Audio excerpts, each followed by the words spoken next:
Hey, what's up everybody? This is Muth24, and today I've got another novel review for a video game tie-in.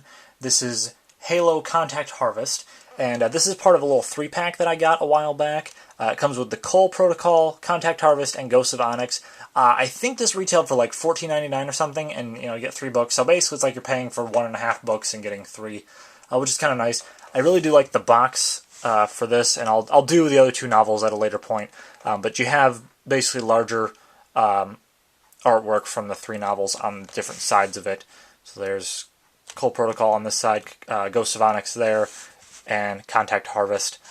And then you've got all 3 of them listed on the top. I believe there was one other box set when they had the first 3 novels, the Flood, Fall of Reach, and First Strike, that those came in a similar small box set like this.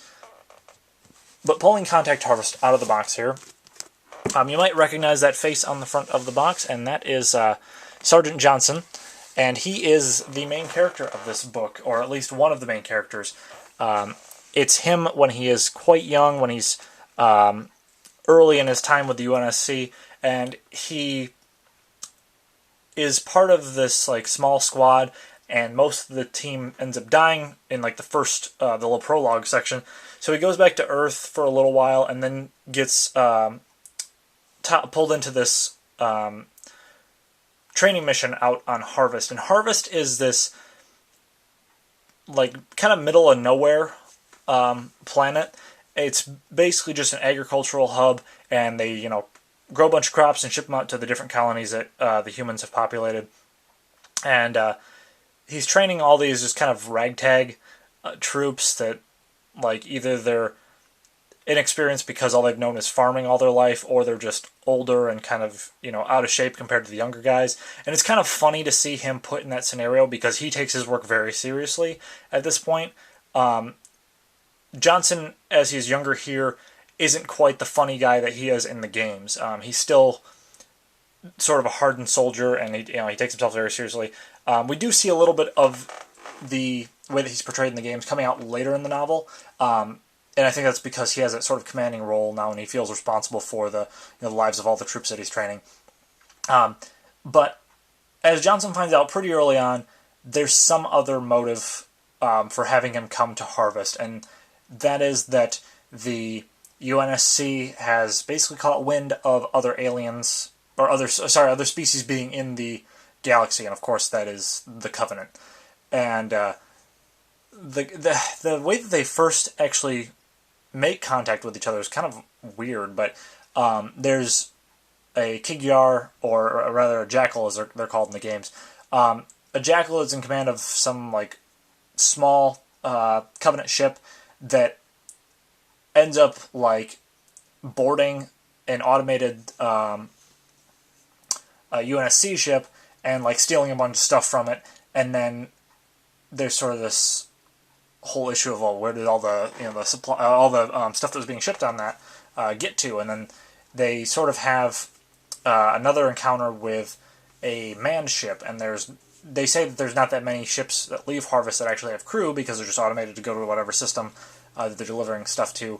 And the guy who's on board the ship ends up getting killed by one of the engineers that's with the Covenant, and then the Covenant basically send in a squad of brutes and grunts and drones and stuff to Harvest because they believe that there is an oracle or a monitor or something forerunner there that they need to retrieve for the the Great Journey.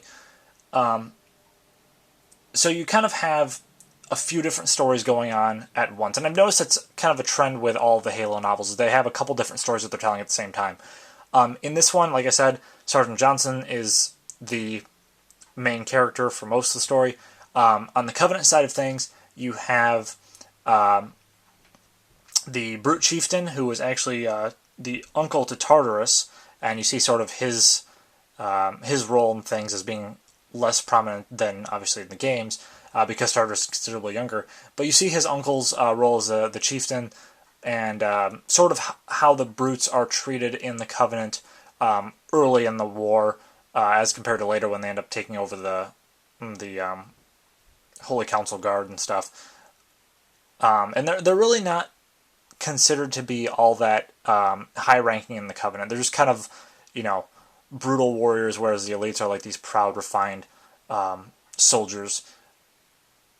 Now, the other story that they have going is that of the prophets, and you do see the ministers of fortitude, tranquility, and then there's some, I can't think of his title, but it's a record keeper, this like old hermit type prophet.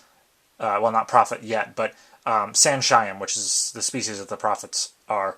So you got these three Sanshaim, and it's pretty obvious early on who they are. They are the prophets from Halo 2 and Halo 3, and it's sort of their rise to power. And it's not really like so much of a coup as it is like they just have this weird system where eventually when you have three, of them together that are all in agreement that they want to usurp who's above them, then there's sort of like this little dramatic, almost like a polling system or something weird. They don't entirely describe it, but it seemed like it was just sort of a popularity contest until the former prophets get booted out. So that was kind of interesting, a little bit different. But I definitely did like the way that they characterize a younger prophet of truth, prophet of regret, and then prophet of mercy, still old as dirt anyways. So, but the way they characterize them was pretty cool. As I said, though, this is primarily Johnson's story, and I felt like this was probably the best written of all the Halo novels I've read. As far as the content, I knew sort of what was going to happen because it's, obviously the first days of the Human Covenant War, so it's not going to end on a happy note necessarily, but I thought the way that they, that Joseph Staten described, like, all the settings and stuff and characterized these, different characters in the book, I thought it was all done quite well, and, I haven't read that many tie-in works like this. I've read, obviously, the Bioshock Rapture novel. I've read some of the Star Wars novels over the years, too. But this was probably one of my favorite tie-in novels that I've read in quite a while, so I really have to commend him for that. But yeah, that's pretty much it. Like I said, it's a tie-in novel, so it's not going to be anything absolutely groundbreaking, but I think for the fact that it is a tie-in novel, it's pretty entertaining, and if you really like the more kind of like single-focus approach of a tie-in novel or like a Halo novel or something, I definitely say check this one out. But that's pretty much it for this review, and with that, I will see you guys next time.